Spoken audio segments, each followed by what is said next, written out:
Pest and Predator podcast is brought to you by Field Heroes, powered by the Western Grains Research Foundation. Visit fieldheroes.ca to learn how beneficial insects can benefit your farm.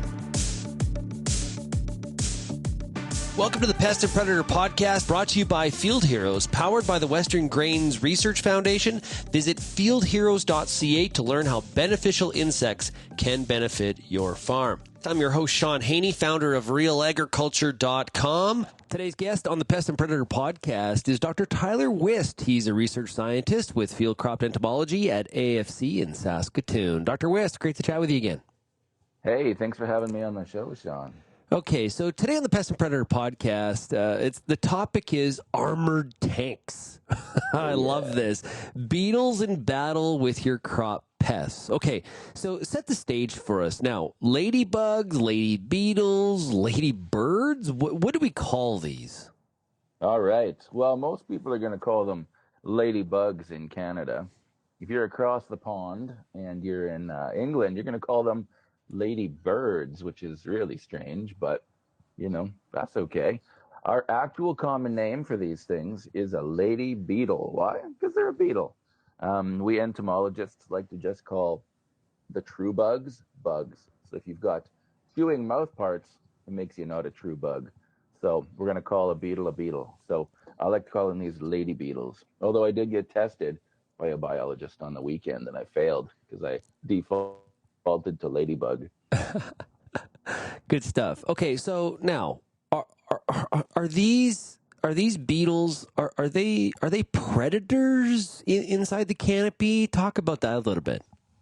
Yeah. So our lady beetles, they are one of the predatory species that you're going to find running around in the crops. They're the ones that will be up in the canopies. Why?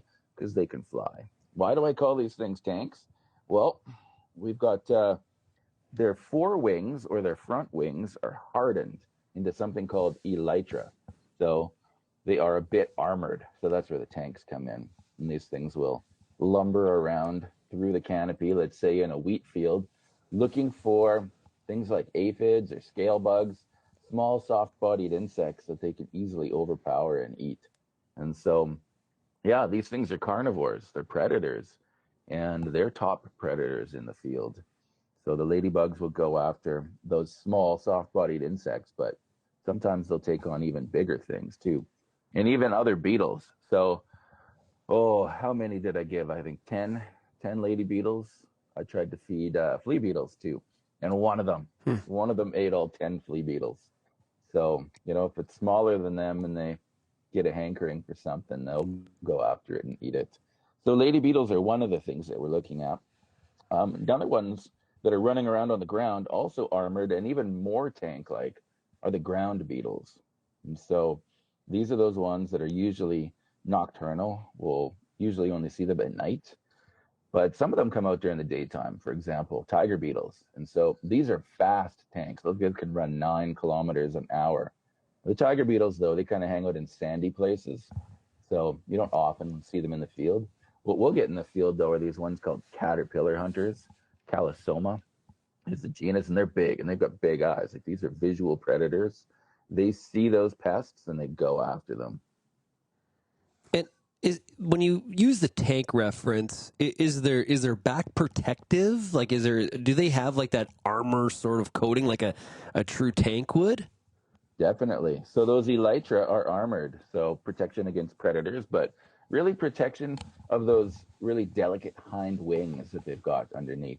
So, right, insects have 4 wings, and in the beetles are the ones that have them sclerotized into the elytra. So probably another reason to have them hardened like that is so they can get around on the ground without banging those delicate hind wings and ruining them. Although most of the ground beetles really don't like to fly, so you don't see them up and around.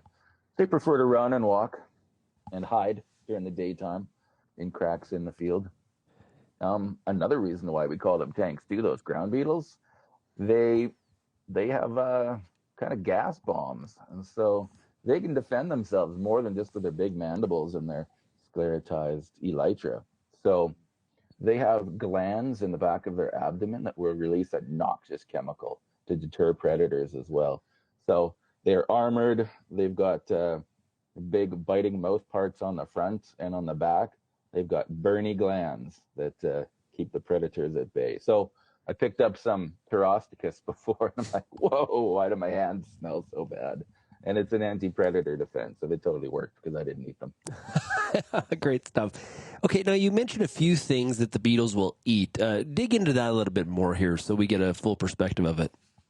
So you're down on the ground and you're looking for things. What's down on the ground? Well, we've got wheat midge pupating at the surface. We've got cutworms hanging out in the ground as well. Maybe things like grasshopper eggs. So, yeah, we call the caterpillar hunters because they're going after caterpillars. So, cutworm would be a caterpillar. Where you get a big rain and things fall down off the plants, your aphids are raining down onto the ground because they're getting knocked off by raindrops, and those ground beetles will go down there and mop them up.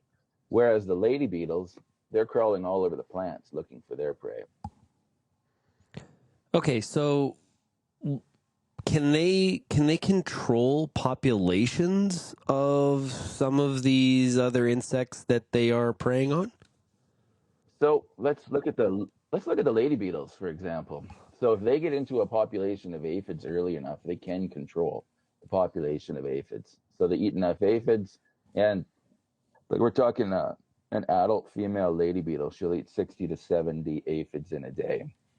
And if she gets in there early enough, she can control, well, her and all of her sisters, let's say, can get in there and control populations. So I have heard of say pea aphid populations, sometimes cereal aphid populations, really crashing when the lady beetles move into the crops. Can they do it all the time? Not always. So you need to keep an eye on your populations. So are they native to Canada, Dr. Wist?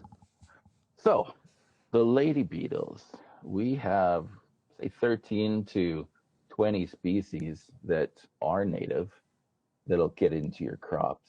And they were a lot more prevalent a lot of years ago. So when the Russian wheat aphid scare happened in the upper Midwest, we thought that they were coming up into Canada. And so they did a survey, and they were looking for the potential predators that could stop these Russian wheat aphids from coming into Canadian wheat crops. And well, the aphid didn't really come in. We got some good information on the species that we had of lady beetles in the field. And there was about 13 different species. And there was a little throwaway note in there saying, and we started seeing the 7-spotted lady beetle, which is an introduced lady beetle. This is a European beetle that was brought in for controlling insects like mealybugs and scale bugs on citrus trees. And so multiple introductions by humans. And now that is our dominant lady beetle in our cropping landscape in Western Canada. So I'm actually hard pressed to find those other lady beetles in the field. So are they introduced? Yes, some of them. For example, we've got one called called Harmonia, and it is a real specialist on soybean aphid. And so those ones have moved into Manitoba quite a bit. And people like to call that one the bad lady beetle because sometimes they'll bite. They like to get into your house in these aggregations, and people don't like that. And so the harlequin lady beetle is the common name for that one. And so in places where we've got lots of soybean and soybean aphids, those populations will boom. And those ones as well are introduced to North America. Some of the ground beetle species are as well. We've got one called Pyrosticus melanarius, which is a really big beetle, and it is top predator on the ground, and it was introduced as well from, I think, from Europe. Now, when it comes to identification, because sometimes we can get confused when we're identifying as amateur entomologists. So fill us in here. How do we ID them so that we're being accurate? Well, the lady beetles are pretty easy to identify. Most of them, if you just count the number of spots, you can figure out what you've got. Oh, that's a 2-spotted lady beetle. That's a 7-spotted lady beetle. That's a 9-spotted lady beetle. And except for that harlequin lady beetle. So a harlequin is something that kind of changes outfits all the time, and they don't have a set number of spots. So kind of all falls apart when we try to identify those ones.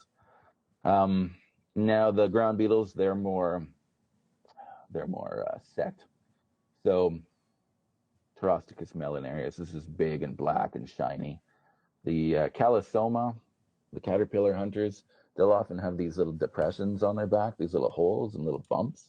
And so they're pretty showy as well. In terms of identifying them, say down to species level, probably don't really need to. If it's got big eyes, big legs, it looks like a little tank running around on the ground, it's probably one of the good guys. No, you mentioned the harlequin changes its appearance. Yeah. What's going on there? Sometimes they don't have any spots. Sometimes they have just random numbers of spots. They just don't always look the same, which is where the name harlequin came from for them. Yeah. What's the why to that? What are they doing? Good question. No idea. Oh, okay. Sorry.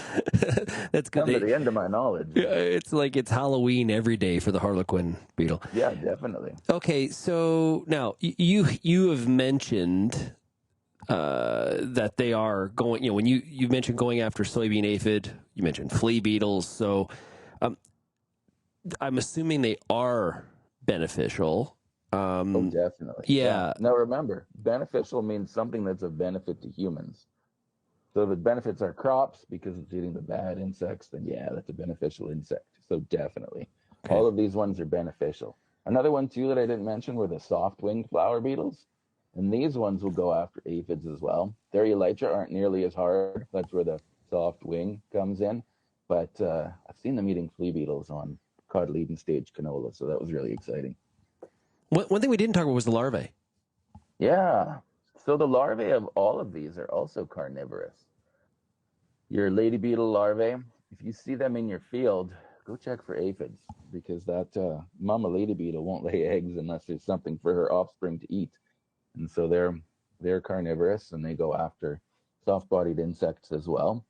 And those ground beetle larvae, have you seen the movie Dune? They're kind of like the big sandworms down in the ground.